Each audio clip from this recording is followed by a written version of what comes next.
రైడిగా ధర్మపురి అరవింద్ ఆసక్తికర వ్యాఖ్యలకు సంబంధించిన వార్త. లోక్సభ ఎన్నికల తర్వాత తెలంగాణలో ఏమవుతుందో తెలుసా అంటూ రేవంత్ కూర్చుని కోమటిరెడ్డి, కోమటిరెడ్డి కూర్చుని ఉత్తమ్ లాగేస్తారంటూ ఆయన జోస్యం చెప్తున్నారు. రైతు బంధు విడుదలకు అసలు ఎందుకు ఆలస్యం అవుతుందంటూ క్వశ్చన్ చేస్తున్నారు అరవింద్.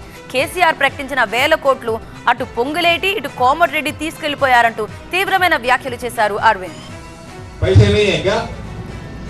7,000 करोड़ रुपए రైతు बंधु के पैसे छोड़ के गया केसीआर। कोमटिरेड्डी वेंकटरेड्डी 2000 लेके गया, पोंगलेटी श्रीनिवास रेड्डी 3000 लेके गया। क्यों?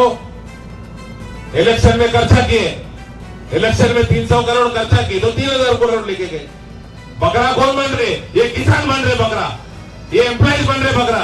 నేను చెప్తున్నా రే పార్లమెంట్ కాగానే ఉత్తమ్ కుమార్ రెడ్డి రేవంత్ రెడ్డి లాగు కూస్తాడు, వెంకటరెడ్డి ఉత్తమ్ కుమార్ రెడ్డి లాగు కూస్తాడు, వీళ్ళ కృత నిశ్చయం కథమవుతుంది, మళ్ళీ వచ్చి చేసేది మేమే.